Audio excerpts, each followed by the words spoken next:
Imagine this. You're waving goodbye to your child at the school bus stop, entrusting their safety and education to the dedicated teachers who shape young minds every day. But what if those pillars of trust were concealing unimaginable darkness, capable of destroying innocence in the blink of an eye? Buckle up for a heart-pounding journey through the shadows of betrayal. This is the ultimate countdown of 3 teachers whose heinous crimes will leave you questioning everything you thought you knew about the classroom. If these stories grip your soul and make you want to scream for justice, smash that like button now, subscribe to uncover more hidden horrors, and drop a comment. What country are you tuning in from? And what's the time on your clock right now? You're the absolute best for diving into this with me. Your views and shares could save lives by spreading awareness. Let's ignite this exposed started with a tragedy that unfolded under the open sky, proving no place is truly safe. It was an unassuming Tuesday afternoon in the heart of Springfield, Missouri, on February 18, 2014, when the world of a vibrant 10-year-old girl named Haley Owens came to a screeching, irreversible halt. Haley had just wrapped up a playful day with a friend and was strolling casually along West Lombard Street in her familiar neighborhood, the kind of quiet suburban area where kids roam freely without a second thought from watchful parents. The clock ticked around 5 p.m., the sun casting long shadows but still providing ample daylight, when suddenly a Ford Ranger truck pulled up beside her like a predator emerging from the underbrush. Behind the wheel was Craig Michael Wood, a 45-year-old man who had seamlessly integrated himself into the fabric of the local education system as a respected football coach, paraprofessional teacher's aide, and substitute teacher at Pleasant View Middle School for over 16 long years. To the outside world, Wood was the epitome of reliability, a figure parents admired and students looked up to for guidance. But in that fateful moment, his true nature erupted. According to horrified eyewitnesses who would later become unsung heroes in pursuit of justice, Wood abruptly stopped his vehicle, feigned asking for directions to lure the innocent child closer, and then, in a flash of calculated violence, reached out, grabbed Haley by the arm with unyielding force, and dragged her kicking and screaming into the cab of his truck. The abduction was over in less than 15 terrifying seconds, the truck accelerating away with tires screeching, leaving behind only echoes of panic in the air. Neighbors Michelle and Carlos Edwards, who happened to be outside enjoying the mild weather, witnessed the entire nightmarish scene unfold before their disbelieving eyes. Michelle, thinking quickly amid the chaos, scribbled down the truck's license plate number on whatever scrap she could find, while Carlos bravely attempted to pursue the vehicle on foot, his heart pounding as he desperately tried to intervene, though the speeding truck quickly outpaced him. Without hesitation, the couple dialed 911, providing law enforcement with critical details, the make and model of the vehicle, the direction it fled, and most crucially, that all-important license plate number that would prove to be the key to unlocking the case. Police wasted no time, tracing the plate back to a Ford Ranger registered to the parents of none other than Craig Michael Wood himself. Investigators swiftly set up surveillance around the modest home on East Stanford Street, where he resided with his family, their pulses racing as they awaited his return under the cover of gathering dusk. When Wood finally pulled up, officers approached him with measured caution, noting immediately his nervous demeanor and the overpowering chemical stench of bleach emanating from his clothes and skin, a telltale sign of someone desperately trying to erase evidence. Scratches and red marks marred his lip, fingers, neck, and even groin area, injuries that screamed of a recent struggle. Confronted with the reason for their presence, Wood offered no vehement denials or feigned innocence. Instead, he uttered a chilling admission: "I know why you're here." Yet, when pressed for details about Haley's whereabouts during initial questioning, he clammed up tightly, refusing to cooperate further. As he sat in custody, authorities meticulously documented his visible wounds, which would later serve as damning physical evidence linking him directly to the crime. Meanwhile, with a search warrant in hand, officers descended upon the Wood residence, combing through every inch with forensic precision. The breakthrough came from the dimly lit basement, a place that should have been mundane, but instead harbored unspeakable horror. There, tucked away in a nondescript plastic storage tote, like discarded refuse, police uncovered Haley's lifeless body, cruelly wrapped in black trash bags and concealed as if she were nothing more than garbage. She had been executed with a single gunshot to the back of her head, the wound inflicted at close range, and investigators determined she had been murdered mere hours after her abduction, her final moments filled with unimaginable terror. The scene was littered with incriminating items: ropes for restraint, rolls of duct tape, latex gloves to avoid fingerprints, and an array of cleaning supplies that had been hastily purchased in a panic. Surveillance footage from nearby stores corroborated this, showing her methodically buying bleach and drain cleaners shortly after the kidnapping, then discarding what were later identified as Haley's clothing into a commercial dumpster in a futile attempt to cover his tracks. The autopsy report painted an even grimmer picture, confirming not only the fatal gunshot, but also clear evidence of brutal sexual assault, with ligature marks scarring her tiny wrist from being bound against her will. The community's collective heart shattered upon learning of the discovery. Haley had been missing for only a few agonizing hours, and now she was gone forever, her bright future extinguished in an instant. The case propelled forward into the legal arena with unrelenting speed, as the public demanded answers and accountability for how such a monster had hidden in plain sight. Craig Michael Wood, who had masqueraded as a pillar of the Springfield Public School District for over a decade and a half, now faced the full weight of justice. Further searches of his personal quarters revealed a trove of depravity: multiple firearms stashed away, a vast collection of child pornography that spoke to long-standing obsessions, handwritten journals filled with violent sexual fantasies targeting young girls, and a disturbing array of photographs depicting female students from the very middle school where he had worked, captured without their knowledge or consent. This cache of evidence made it abundantly clear that Haley's murder was no spur-of-the-moment act born from fleeting impulse. It was a culmination of years of festering perversion, meticulous planning, and suppressed urges that had finally boiled over into lethal action. Wood was formally charged with first-degree murder, kidnapping, rape and sodomy, crimes that carried the gravest penalties under Missouri law. His trial commenced in October 2017, more than 3 years after that fateful day, allowing time for emotions to simmer but not fade. The defense team conceded that Wood had indeed committed the acts but argued vehemently that the killing lacked premeditation, claiming he had intended to annihilate life when he first abducted her. Prosecutors dismantled this narrative piece by piece, presenting the overwhelming evidence, the pre-purchased weapons and restraints, the cleaning supplies both in advance, the pornography or art, and the incriminating writings, as irrefutable proof of deliberate intent to abduct, assault, and ultimately eliminate a child to silence her forever. After tense deliberations, the jury returned a guilty verdict on first-degree murder, affirming the prosecution's case. However, they deadlocked on the sentencing phase, unable to unanimously agree on the death penalty. In Missouri, such impasse shifted the decision to the presiding judge.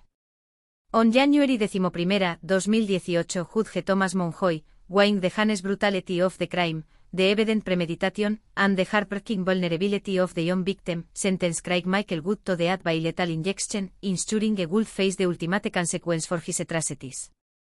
In the wake of this tragedy, Haley's grieving family channeled their pain into advocacy, pushing for reforms to Missouri's Amber Alert system, which they believed had acted too slowly, costing precious minutes that might have made a difference.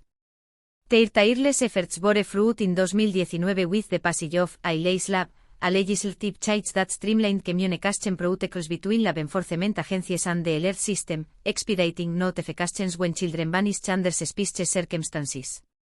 As of today, Craig Michael Wood lingers on death row, his repeated appeals denied in the face of insurmountable evidence, while the Springfield community continues to honor Haley's memory through vigils and awareness campaigns. At just 10 years old, Haley Owens had no prior connection to her killer. She was simply in the wrong place at the wrong time, walking home in broad daylight in a neighborhood she knew like the back of her hand. Her story stands as a stark, gut-wrenching reminder of how swiftly danger can strike even in the most seemingly secure environments, underscoring the critical need for rapid response mechanisms, heightened community vigilance, and unwavering awareness. But above all, it's a poignant tribute to a child who deserved a lifetime of safety, protection, and joy, a life cruelly stolen. This case assets itself into the collective consciousness of Missouri and the nation, a somber lesson we must never forget. If this tale of innocence lost as you're in, pause and reflect, how can we better safeguard our children from the wolves in sheep's clothing? Hit that like if you're committed to change, subscribe for more eye-opening stories, and comment below with your thoughts. What would you do if this nightmare hit your hometown? Your voice amplifies the call for justice. Now, brace yourself for a rampage that transformed a peaceful school morning into a blood-soaked battlefield of terror. On the crisp winter day of February 2nd, 2001, the corridors of North Hopewell Winterstown Elementary School in the small town of Red Lion, Pennsylvania, echoed with a familiar, innocent symphony of a typical school day, children's laughter mingling with the shuffle of tiny feet, the unzip of backpacks, and the murmur of morning routines as teachers prepared lessons with chalk in hand. But in an instant, that serene normalcy was violently ripped apart like fragile paper. A man burst through the unlocked front doors, his eyes blazing with unchecked fury, a sharp hunting knife gripped tightly in his trembling hand. His name was William Michael Stankwix, and the atrocity he unleashed that day would etch itself into history as one of the most harrowing school attacks Pennsylvania had ever witnessed, a stark illustration of how personal demons can explode into public catastrophe. Stankwix was no random intruder. He had once been part of the education world himself, serving as a music teacher in North Carolina years prior, where he had cultivated a reputation as a soft-spoken, dedicated instructor deeply invested in his students' musical growth and personal development. Yet, beneath that composed facade, Stankwix was a man in freefall, his life crumbling under the weight of escalating bitterness and rage. Over the preceding years, he had become consumed by a contentious child custody dispute with his former wife, a battle that left him seething with resentment toward the legal system, judges, counselors, and particularly schools, which he irrationally blamed for enabling what he perceived as injustices against him. In his warped mindset, educators weren't mere bystanders. They were complicit enemies deserving of punishment. Fueled by this toxic vendetta, Stankwix meticulously planned an assault that was as deliberate as it was devastating, choosing an elementary school as his stage for vengeance. On that fateful cold morning, he entered the building unimpeded through an unsecured entrance, his knife at the ready, and immediately targeted the front office, stabbing staff members in a frenzy of unbridled violence. The school principal and 2 female employees bore the brunt of his initial fury, each suffering multiple deep wounds that left them bleeding profusely on the floor amid screams of panic. But Stankwix's rampage didn't end there. Driven by his deranged mission, he pressed on into an adjacent kindergarten classroom, where more than a dozen wide-eyed 5-year-olds sat obliviously, their small desks adorned with crayons and construction paper. In a blur of horror, he slashed at several of the terrified children, their cries piercing the air like shattered glass. The attack unfolded in mere minutes, but in that brief eternity, 13 individuals were grievously injured, including 11 vulnerable kindergartners whose innocence was forever tainted. Chaos reigned supreme. Blood stained the colorful classroom rugs. Emergency calls flooded dispatch lines, and the one safe haven descended into a scene from a nightmare. Amid the turmoil, a beacon of heroism emerged in the form of gym teacher Jeffrey Kaufman, who, unarmed and acting on pure instinct, confronted the assailant head-on, risking his own life to protect the children. Kaufman wrestled Stankwix to the ground in a desperate struggle, holding him at bay long enough for other staff members to secure the area, evacuate the wounded, and summon law enforcement. Police arrived swiftly, arresting Stankwix on the spot, where he offered no resistance and displayed zero remorse for the carnage he had wrought. During subsequent interrogations, he candidly confessed to orchestrating the attack, articulating his intent to make a statement and exact revenge on the system he believed had destroyed his life, his words revealing a profoundly disturbed individual whose personal grievances had mutated into violent extremism. In truth, his actions only illuminated the depths of his own broken psyche, a man who had misdirected his rage at the most defenseless members of society. The trial commenced months later in a courtroom heavy with emotion, where the evidence against Stankwix was overwhelming and irrefutable. Prosecutors levied multiple counts of attempted murder, aggravated assault, reckless endangerment, and terroristic threats, painting a vivid picture of premeditated malice. The court listened to gut-wrenching testimony from traumatized teachers who recounted the sheer terror of facing an armed intruder in their sanctuary, from devastated parents who described the agony of rushing to the school only to see their children stretchered away with life-threatening injuries, and perhaps most chillingly, from surveillance footage that captured the calculated precision of the assault in stark detail. At the sentencing hearing in 2002, the judge addressed the packed courtroom with palpable indignation, labeling the attack an unspeakable act of cowardice and condemning Stankwix for preying on those incapable of self-defense, particularly young children whose lives it scarred irrevocably. The sentence handed down was monumental: 132 to 264 years in prison, a term designed to guarantee that Stankwix would never taste freedom again, with no possibility of parole to offer even a glimmer of hope. The fallout from this tragedy prompted immediate and widespread reforms in school security protocols across Pennsylvania and beyond. Doors were fortified with stronger locks, visitor check-in procedures were overhauled for stricter control, and educational institutions nationwide began a rigorous reevaluation of their vulnerability to external threats, installing buzz-in systems and conducting active shooter drills as standard practice. The incident also reignited discussions on the necessity of comprehensive mental health screenings, especially for individuals entangled in prolonged domestic disputes or exhibiting signs of escalating instability. Stankwix's case, while distinctive in its motivation rooted in personal vendetta rather than ideology or broader agendas, joins the tragic roster of rare but profoundly traumatic school violence episodes where educational spaces become unwitting arenas for adult fury. It posed haunting questions. How do we identify and intervene with individuals who blend into society until their breaking point? For educators, parents, and administrators, the name William Michael Stankwix became a synonym for the ultimate nightmare scenario, one that no one wishes to contemplate but must prepare for diligently. His crimes underscore that school violence isn't always an internal threat. Sometimes it barges in through an open door, disguised in the ordinary guise of a former teacher. Today, Stankwix remains confined in a Pennsylvania prison, where he will languish for the remainder of his days, his legacy one of infamy. Meanwhile, his victims, now adults bearing both physical scars and emotional burdens, have moved forward with resilience. Some sharing their stories publicly to advocate for safer schools, others choosing quiet recovery. In the end, the true enduring narrative from that day is not of fear, but survival, courage, and the unyielding human spirit. If this account of heroism amid horror has you on edge, take a moment. Comment your scariest school-related story below. Like to honor the brave, and subscribe for more tales that demand attention. In the unassuming classrooms of DuPont Elementary in Commerce City, Colorado, a longtime teacher turned predator operated with impunity for years, until justice finally caught up. Gilbert Joseph Trujillo served as an elementary school instructor in the Adams 14 School District, teaching 3rd through 5th graders at DuPont Elementary over several years, a role that placed him in daily contact with impressionable young minds in a community that valued education as a pathway to better futures. But in June 2015, Trujillo's world collapsed when he was arrested and charged with multiple counts of sexual assault on children, allegations stemming from offenses allegedly committed between 2005 and 2011 during his employment at the school. By the time charges were filed, Trujillo had already resigned from his position in 2011, but the past refused to stay buried. The accusations originated from 6 former female students, all aged 9 to 10 at the time of the incidents, who detailed inappropriate physical contact while under his supervision during school hours. Court records and police affidavits painted a disturbing portrait.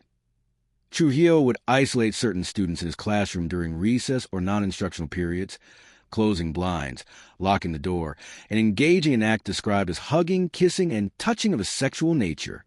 Victims also recounted receiving gifts like candy, jewelry, and toys, accompanied by personal notes, behaviors prosecutors labeled as classic grooming to cultivate trust and ensure silence. Alarmingly, this wasn't Trujillo's first brush with scrutiny. In 2008, 7 years prior to his arrest, the school district had issued a written reprimand after reports of inappropriate hugging and gift-giving surfaced. The directive explicitly prohibited him from being alone with students, mandated no physical contact, and required his classroom door to remain open during student interactions. Yet, despite this warning, Trujillo continued teaching for another 3 years until his 2011 resignation, raising serious questions about enforcement and oversight.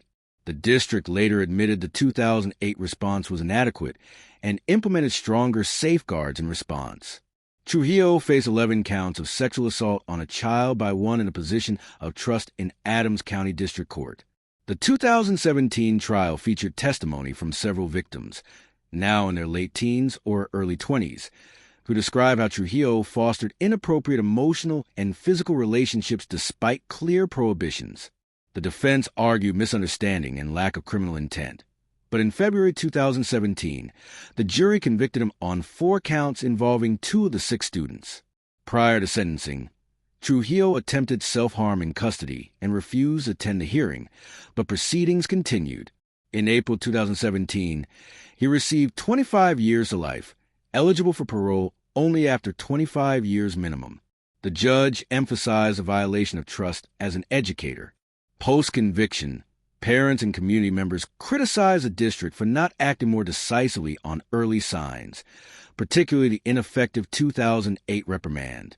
Adams 14 issued a statement affirming cooperation with authorities and detailing new protocols, including enhanced reporting channels, staff training, and classroom oversight. The case garnered local media attention from outlets like CBS Denver, 9 News, and Colorado Community Media, sparking statewide dialogues on child protection in schools. As per latest records, Trujillo remains in the Colorado Department of Corrections. This incident is cited in training as an example of grooming in institutions and the pitfalls of unenforced interventions, stressing the need to heed children's voices, pursue parental concerns, and maintain transparency. All are presumed innocent until proven guilty, but Trujillo's jury conviction and life sentence stand. This summary draws from public records for educational purposes. If missed warnings like this enrage you, share your views in the comments.